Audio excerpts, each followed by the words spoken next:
what's your focus for Excon this year?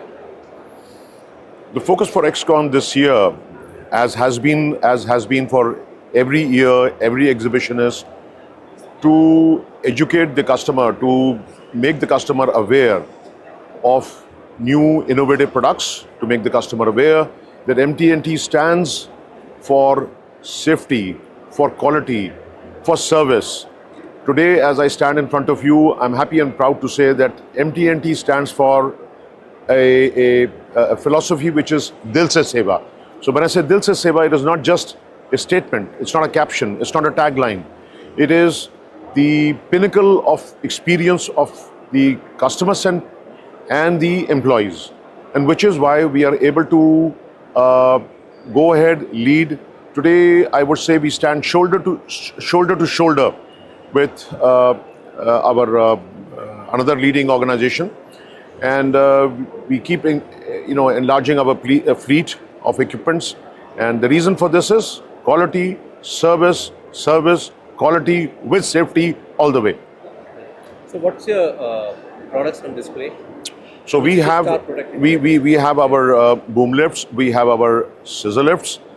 The advantage is that we have now static boom lifts, which means that during heavy construction, there is a restriction on the movement of the machine.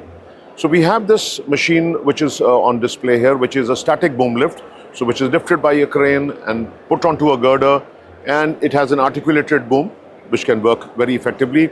We have Spider, which is the new product which we are introducing. It's not a new product per se in the market globally, but it is catching on. We are making people aware of it. This is excellent in terms of an uneven terrain or uneven ground. Works very effectively in malls, at airports. When we are constructing the airports, it has an auto leveling system to adjust itself. Hence, the operator, the person who's in the basket, is not affected with it. So this is what it is. We have recently gone in for a JV with an Italian organization, which is Comet, and we have launched truck-mounted booms.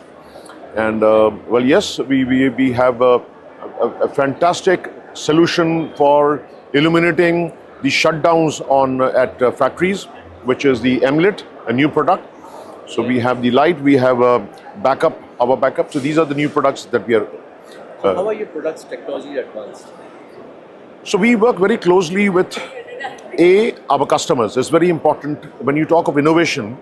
So there is something called a R&D, design cell, etc. What drives this is the customer. It's the customer's expectation, is the customer's new applications. So we work closely with the customer on one side to understand the areas that require innovation, and then that is translated to the OEMs. So we work very closely with the OEMs, where then they tell us that this is possible, this is to be amended, and so on and so forth. So that's how we bridge the requirement and of the customer with the new innovation done by the OEMs. So you said about the technological advancements, but India is a very price sensitive market. So Yeah. how are you balancing between cost and quality of your products? This is a very often asked question. So my answer is not going to be a cliched answer to this. Right.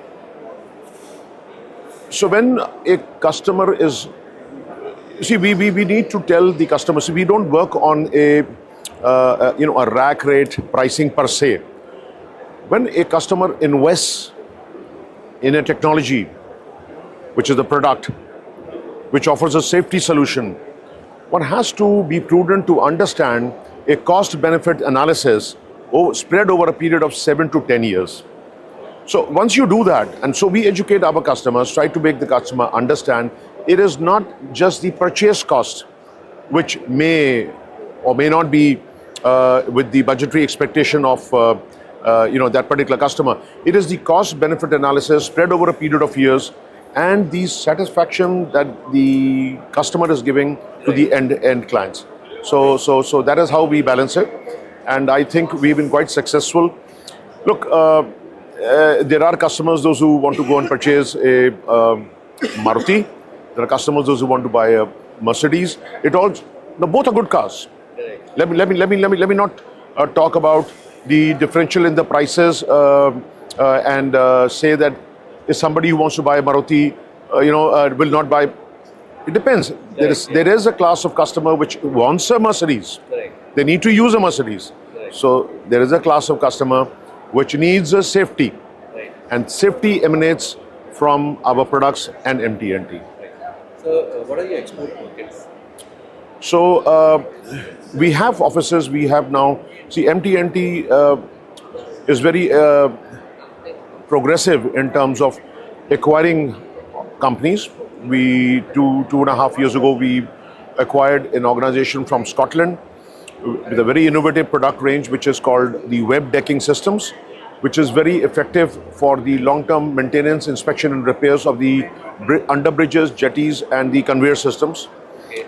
So we have Fast Beam, which is again another new product. So we have offices. We have opened offices now in Middle East, Sri Lanka, Edinburgh. So we are now looking and exploring the possibility with the advancement in the awareness which is happening in India, of perhaps going in and exploring the manufacturing of AWPs in India, the MUPs in India. So once that happens, we will look at the exporting from our country. Right now we are manufacturing a comment over here. Okay. So, what is your outlook for 2026? See, today there are about 20,000 MUPs, which is mobile elevated work platforms, with the kind of growth which Mr. Nitin Gadkari has envisaged. Correct. Yes. Just in a year, we're looking at doubling this. Right. By 2030, there would be more than 200,000 machines here in India by 2030. I don't say this out of thin air. This is how the infrastructure is progressing, and that's how it's going to happen. Right. So, if given an opportunity, what would be your suggestions to the government of India for the industry?